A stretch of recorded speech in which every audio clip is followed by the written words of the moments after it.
Nous voici de retour avec la deuxième partie de notre vidéo réponse à Majid Okasha sur sa vidéo niant les miracles octroyés par Allah au prophète Mohammed sallallahu alayhi wa sallam. Écoutons-le dans ce qu'il a dit à ce sujet dans sa vidéo et reprenons après notre analyse.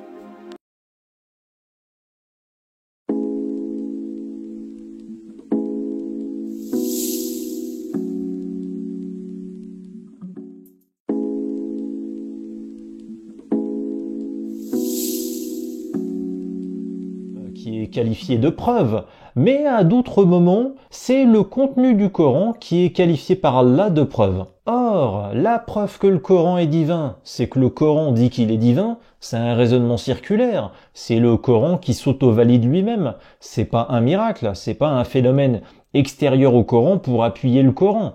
Or, c'est cela que des incrédules ont réclamé à Mohammed. D'ailleurs, dans des passages très significatifs du Coran, les mécréants qui refusent de croire en la mission divine de Mohammed réclament à Mohammed des miracles concrets pour le croire, et plein d'exemples de miracles réclamés sont listés, par exemple à la sourate 17 du verset 89 au verset 93. Allah le dit bien ici, la plupart des gens qui persistent à mécroire en l'islam et à qui les propos du Coran ne suffisent pas, réclament d'observer des miracles concrets, du style faire jaillir des choses de la terre, comme des sources d'eau, des jardins, ou faire tomber le ciel en morceaux, ou qu'il apparaisse une belle maison à Mohammed, ou que Mohammed soit élevé au ciel devant eux, etc. Bref, ils veulent assister à un miracle sérieux, concret, et pas à un simple verset qui auto-valide sa divinité lui-même ou un verset qui annonce qu'un miracle est arrivé la veille. Et d'ailleurs, selon le Coran, Allah en a déjà fait des miracles pour des prophètes avant Mohammed. Exemple, sourate 7 du verset 104 au verset 107. Moïse peut sortir un miracle d'Allah devant Pharaon en jetant son bâton qui va alors se transformer en serpent. Donc ça devrait être facile pour Allah de reproduire ne serait-ce que ce genre de petits miracles pour Mohammed. Croyez-vous que Majid Okasha aurait cru si Mohammed sallallahu alayhi wa sallam avait eu des miracles comme ceux qu'ont eu les prophètes qui l'ont procédé, comme Moïse, qu'il a cité d'ailleurs lui-même? Croirait-il si je lui montre dans le Coran ce qui prouve scientifiquement que Mohammed sallallahu alayhi wa sallam est le prophète de Dieu et que le Coran contient des preuves concrètes aux mécréants comme lui? Non. Certainement pas. Il ne l'aurait pas fait. Entre autres, ni lui, ni quiconque d'autre est capable aujourd'hui de nous démontrer que Moïse ou Jésus ou même Mohammed alayhi salam ont fait des miracles qui leur sont attribués, et ce même si pour moi, en tant que musulman, il n'y a aucun doute qu'ils les ont faits par la grâce d'Allah et son pouvoir. À la différence des prophètes qui l'ont précédé, Mohammed sallallahu alayhi wa sallam a reçu un instrument dont le contenu miraculeux ne cessera pas jusqu'au jour du jugement, et c'est le Coran. Dans le Coran, il y a des avertissements clairs et sans ambiguïté, soit aux croyants qu'aux mécréants, comme Majid Okasha. Premièrement, il y a des versets qui nous informent que le Coran contient des informations dont la compréhension sera concrétisée sous peu, c'est-à-dire après le départ du prophète Mohammed sallallahu alayhi wa sallam. Pour les contemporains du prophète, nous comptons des centaines de miracles qu'il a reçus d'Allah et qui ont eu lieu devant la foule, et grâce auxquels des dizaines de personnes contemporaines du prophète se sont converties à l'islam à son époque. Mais en quoi est-il utile de les citer dans notre discussion ici, car ils ne serviront à rien, sinon à nous faire perdre du temps, parce que nous ne pourrons pas vous les prouver. Voici un verset qui nous explique que dans le Coran, il y a des informations pour ce qui aura lieu dans le futur. Ce sont des prophéties concrètes qui nécessitent des intellects sains. Coran chapitre 6, verset 67. Chaque information coranique a son temps de réalisation future. Et bientôt, vous le saurez. لكل نبأ مستقر وسوف تعلمون. Deuxièmement, à la différence des prophètes qui l'ont précédé, sur eux la paix et la bénédiction d'Allah, et qui ont eu des miracles convaincants qui nécessitaient seulement l'usage de la vue et de l'ouïe, soit 2 des 3 instruments de la connaissance.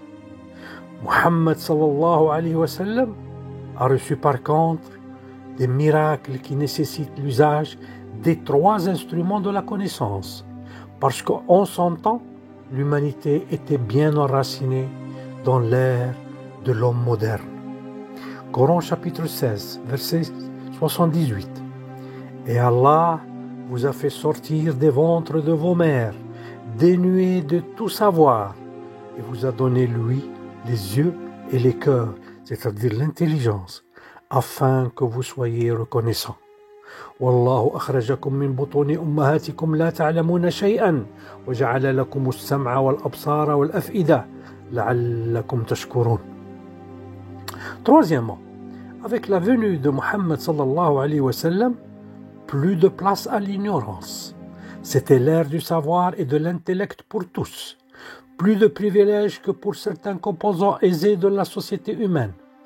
Tout pauvre et riche, lettré et illettré étaient candidats au savoir, gratuit.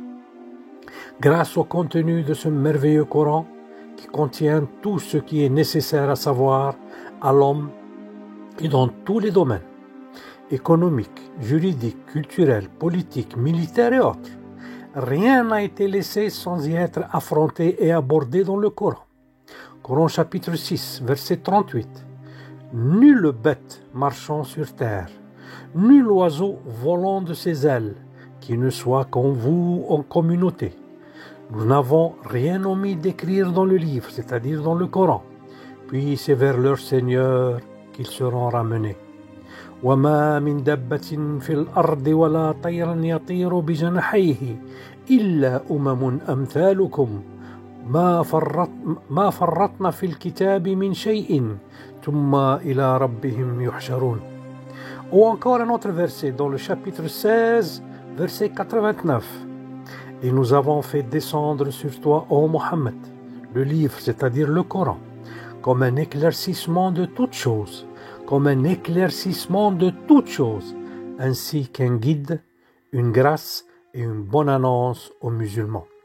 ونزلنا عليك الكتاب تبيانا لكل شيء وهدى ورحمة وبشرى للمسلمين.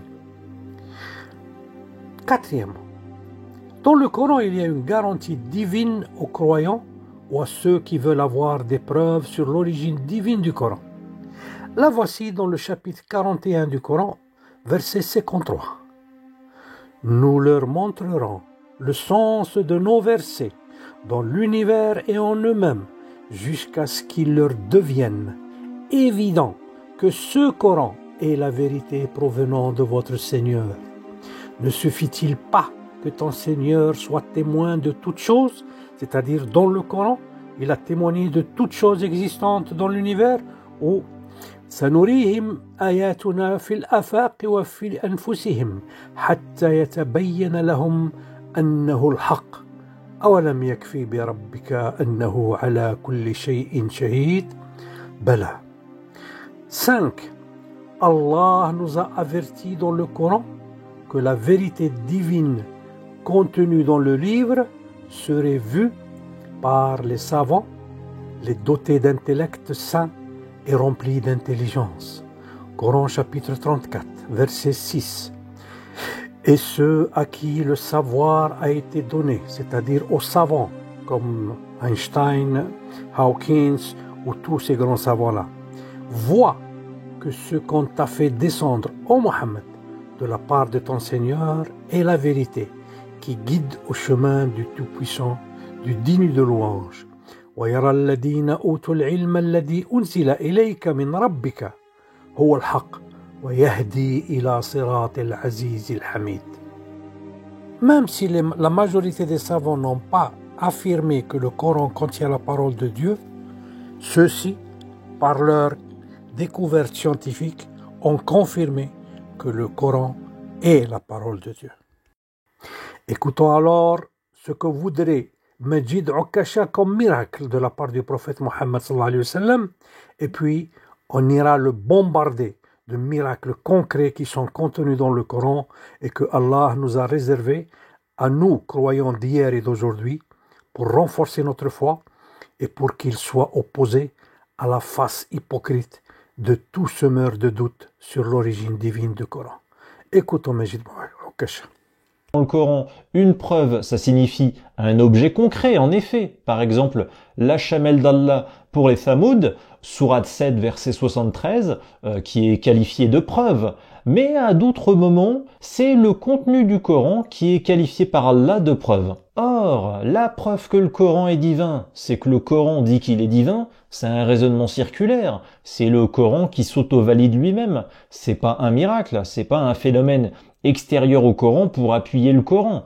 Or, c'est cela que des incrédules ont réclamé à Mohammed. D'ailleurs, dans des passages très significatifs du Coran, les mécréants qui refusent de croire en la mission divine de Mohammed réclament à Mohammed des miracles concrets pour le croire, et plein d'exemples de miracles réclamés sont listés, par exemple à la sourate 17 du verset 89 au verset 93. Allah le dit bien ici, la plupart des gens qui persistent à mécroire en l'islam et à qui les propos du Coran ne suffisent pas, réclament d'observer des miracles concrets, du style faire jaillir des choses de la terre, comme des sources d'eau, des jardins, ou faire tomber le ciel en morceaux, ou qu'il apparaisse une belle maison à Mohammed, ou que Mohammed soit élevé au ciel devant eux, etc. Bref, ils veulent assister à un miracle sérieux, concret, et pas à un simple verset qui auto-valide sa divinité lui-même ou un verset qui annonce qu'un miracle est arrivé la veille. Et d'ailleurs, selon le Coran, Allah en a déjà fait des miracles pour des prophètes avant Mohammed. Exemple, sourate 7 du verset 104 au verset 107. Moïse peut sortir un miracle d'Allah devant Pharaon en jetant son bâton qui va alors se transformer en serpent.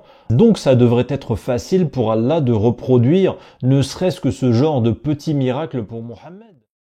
La réponse d'Allah ici, on dirait une répartie absurde d'un mec qui n'a aucun argument, mais qui te fait croire qu'il a eu le dernier mot. Du genre, mais oui, je suis capable d'envoyer un miracle si je veux, mais vous le savez pas. Alors, vous la ramenez moins, hein. Je vous jure, c'est de ce niveau-là. J'aurais dû appeler cette vidéo les réparties de comptoir de bistrot d'Allah. À quoi servent, Mr. Majid Okasha, les miracles que Moïse ou Jésus ou n'importe quel prophète du passé aurait fait devant leurs fidèles? Peux-tu nous démontrer, Mr. Okasha, que Moïse a séparé les eaux de la mer et a fait traverser son peuple à pied, et après cela les eaux de la mer se sont repliées sur le pharaon et ses soldats qui poursuivaient le peuple juif? Je te défie à nous donner la moindre preuve que ces miracles ont eu lieu. Idem pour la résurrection des morts de la part de Jésus alayhi salam. Peux-tu nous prouver qu'ils ont eu lieu? Personne ne pourra le faire. Et je lance ici le défi à ceux qui veulent nous prouver le contraire et de le faire ici, en face de nous, en live. Ramener leurs preuves en live.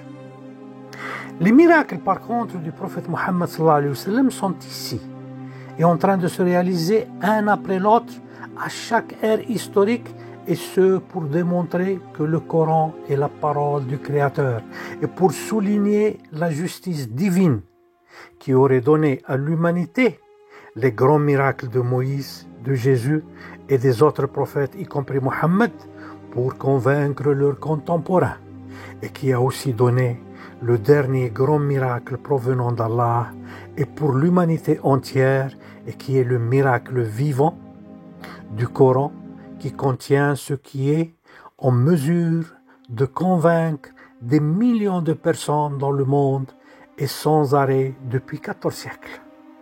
Écoutons encore un peu les arguments démentiels de Majid Okasha et puis nous reprendrions la parole, Inch'Allah.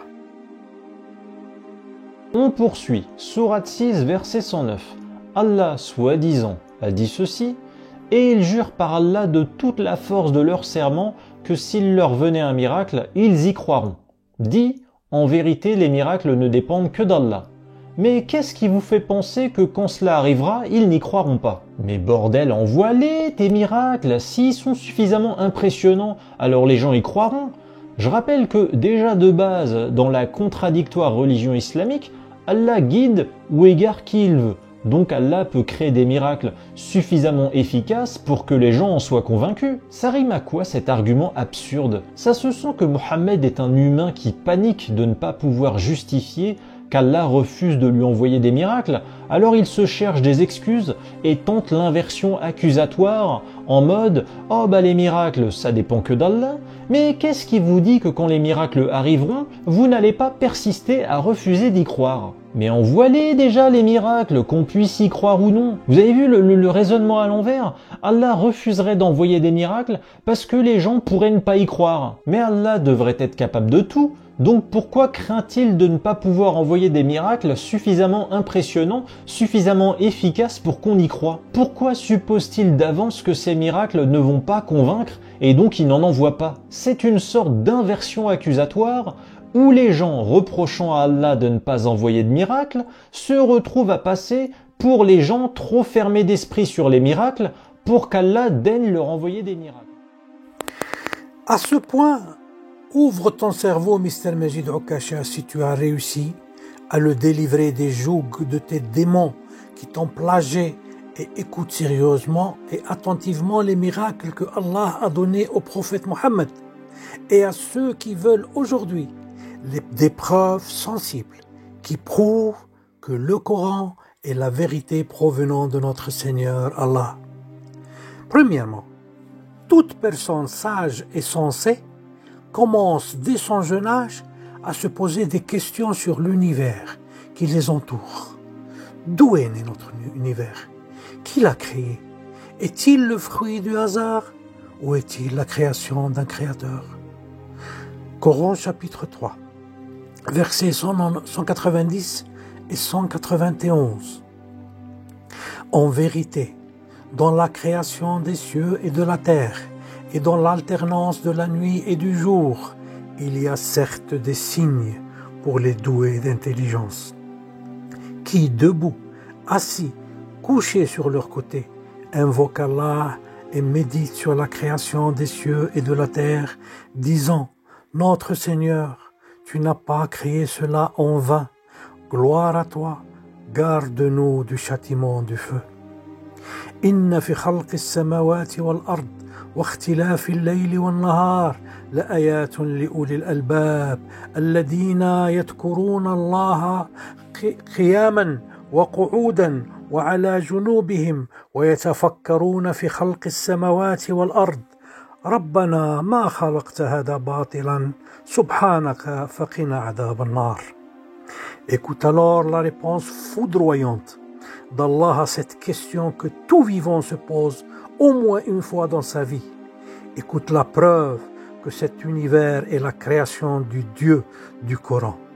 Mais avant de donner la réponse, je vous rappelle que depuis 1927, le monde scientifique est arrivé à un merveilleux tournant qui a donné un coup de masse à ceux qui croyaient à l'éternité de notre monde et nous a donné la certitude que notre monde a un début et aura une fin, et que son début provient d'une matière première appelée œuf cosmique, et que cette matière initiale a donné lieu à une explosion initiale appelée Big Bang, et que cette explosion a donné naissance à des gaz ou fumée initiale qui, en se dilatant, a donné lieu à la création des étoiles, des planètes et des galaxies, et que cette explosion est toujours en expansion. Voici le verset explosif qui représente un des milliers de miracles que le Coran contient, Mr. Okasha, et qui est une réponse giflante aux incrédules et ennemis d'Allah comme toi. Coran, verset 21. Coran, chapitre 21, verset 30. Ceux qui ont mécru n'ont-ils pas vu que les cieux et la terre formaient une masse compacte, c'est-à-dire soudée, ou cousue? Ensuite, nous les avons séparés et fait de l'eau toute chose vivante. Ne croiront-ils pas? أولم يرى الذين كفروا أن السماوات والأرض كانتا رتقا ففتقناهما وجعلنا من الماء كل شيء حي أفلا يؤمنون. Deuxièmement, la certitude que l'univers est né d'une explosion initiale il y a 13,8 milliards d'années est arrivée suite à la découverte de l'expansion continue de notre univers. C'est grâce à la découverte de cette expansion constante de l'univers que les scientifiques sont arrivés à travers un calcul à rebours vers le passé, à nous donner un âge exact à notre univers, soit à peu près 13,8 milliards d'années. Et alors, maintenant, et afin que ceux comme Majid Ukasha n'oseront pas dire que le verset précédent sur le Big Bang n'est qu'une coïncidence, je réponds, ne vous précipitez pas et écoutez bien le verset suivant, qui représente une autre gifle humiliante aux mécréants. En effet, Allah nous souligne dans son Saint-Coran que l'univers est toujours en expansion, comme l'a découvert très tardivement la science. Et dans le Coran, on parle depuis 14 siècles, comme pour le Big Bang. Coran chapitre 51, verset 47. Le ciel, nous l'avons construit par notre puissance et nous l'étendons constamment dans l'immensité. وَالسَّمَاءَ بَنَيْنَاهَا بِأَيْدٍ وَإِنَّا لَمُوسِعُونَ. Troisièmement, je vois déjà que Majid Ukasha en train de rougir de honte pour avoir offensé notre prophète et mis en doute Allah et son Coran. Restons toujours avec la création de l'univers et ses différents détails dans le Coran. Selon la science, les 400 premiers millions d'années de la création de l'univers représentent une période sombre, car le ciel était sombre de fumée et donc aucune possibilité de vue détaillée de cette période-là. Cela veut dire que Dieu voulait travailler en silence afin que personne ne le voie. Il construisait le ciel, la terre et tout ce qu'elles contiennent. En voici, dans une troisième gifle scientifique à Majid Ukasha, avec ce verset qui nous parle du ciel en fumée durant cette première période de la création. Coran chapitre 41, verset 9. Dit, renierez-vous l'existence de celui qui a créé la terre en 2 jours et lui donnerez-vous des égaux? Tel est le Seigneur de l'univers. C'est lui qui a fermement fixé des montagnes au-dessus d'elle, de la terre. Il l'a béni et lui a assigné ses ressources alimentaires en 4 jours.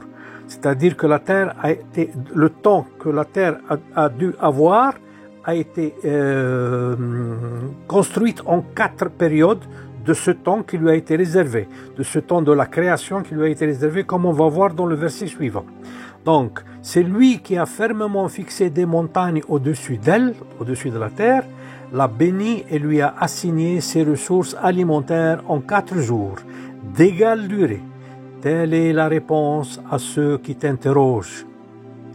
Il s'est ensuite adressé, Allah, il s'est ensuite adressé au ciel qui était alors fumé. Il s'est ensuite adressé au ciel qui était alors fumé et lui dit, ainsi qu'à la terre, venez tous deux, bon gré mal gré, tous deux dire, nous venons obéissants. قل أئنكم لتكفرون بالذي خلق الأرض في يومين وتجعلون له أندادا ذلك رب العالمين وجعل فيها رواسي من فوقها وبرك فيها وقدر فيها أقواتها في 4 أيام سواء للسائلين ثم استوى إلى السماء وهي دخان ثم استوى إلى السماء وهي دخان ثم استوى إلى السماء وهي دخان فقال لها وللأرض أأتيا طوعا أو كرها قالتا أتينا طائعين. Vois-tu, Mr. Majid Ukasha, quel est le genre de miracle que Allah nous a donné? Il a refusé de nous donner des miracles qui ne se répètent pas dans le temps, comme ceux donnés aux premiers prophètes, car ils étaient consacrés à la conviction des contemporains des prophètes, et basta. À nous, il nous a offert ceux qui nous éclaircissent, le comment de la création, et nous ouvre de nouveaux horizons pour la compréhension de notre univers et pour progresser scientifiquement dans notre vie, ce qui est le cas. Quatrièmement, et ce n'est pas fini, Mr. Majid Okasha, car la science nous dit aujourd'hui, et avec plus de précision, que l'âge de notre univers est de 13,8 milliards d'années, et que la Terre a un âge de 4,6 milliards d'années, soit le 1/3 de l'âge de l'univers tout entier. Allah, dans le Coran, nous parle du temps de la création de l'univers, qui est de 6 étapes ou de 6 jours divins. Coran chapitre 7, verset 54. Votre Seigneur, c'est Allah, qui a créé les cieux et la terre en 6 jours, puis s'est établi, istawa, sur le trône. Il couvre le jour de la nuit, qui poursuit celui-ci sans arrêt, c'est-à-dire la nuit qui poursuit le jour sans arrêt. Il a créé le soleil, la lune et les étoiles, soumis à son commandement. La création et le commandement n'appartiennent qu'à lui. Toute gloire à Allah, Seigneur de l'univers. Inna rabbakumullah alladhi khalaqa as-samawati wal arda fi 6 ayyam. ثم استوى على العرش يغشي الليل النهار يطلبه حثيثا والشمس والقمر والنجوم مسخرات بأمره ألا له الخلق والأمر تبارك الله رب العالمين. La terre a eu son temps de création qui est de 2 jours, soit le tiers du temps qu'a pris tout l'univers durant sa création en 6 jours. Tout colle exactement, Mr. Okasha, à ce que la science, sans faille aucune, a découvert aujourd'hui avec des calculs précis. Coran chapitre 41, verset 9, dit « Reniez-vous l'existence de celui qui a créé la terre en 2 jours et lui donnerez-vous des égaux? Tel est le Seigneur de l'univers. » قل أئنكم لتكفرون بالذي خلق الأرض في يومين وتجعلون له أندادا ذلك رب العالمين. Où pourrais-tu te cacher maintenant, Mr. Okasha, suite à ces miracles qui éblouissent ceux qui ont un intellect sain et une conscience humaine? Oui, à ceux qui n'ont aucune aversion aux prophètes, à la religion et donc à notre Créateur Allah, construite sur des préjudices inhumains. Quelle figure de merde ferais-tu si tu oserais parler encore mal de Allah qui est en mesure de te réduire en poussière à force de t'envoyer ceux qui te bombarderont de gifles scientifiques en t'exposant les différents miracles de la connaissance contenus dans le miraculeux Coran? J'ai des milliers de miracles que je pourrais exposer encore ici, mais je me suffis à ceux déjà cités et je réserve une partie du reste à ma prochaine vidéo en réponse à ta dernière vidéo provocatrice. À tous les téléspectateurs de cette vidéo, que vous soyez croyants ou athées, la conscience humaine vous exige de ne pas juger sans savoir. Comme je vous invite à voir comment Allah vous invite à approfondir sa parole, le Coran, et à vous rendre compte de vous-même que ce livre ne peut pas être le produit d'un homme et que son contenu démontre qu'il provient de lui, le tout haut, l'exalté et le Dieu de l'univers. Coran chapitre 35, verset 5.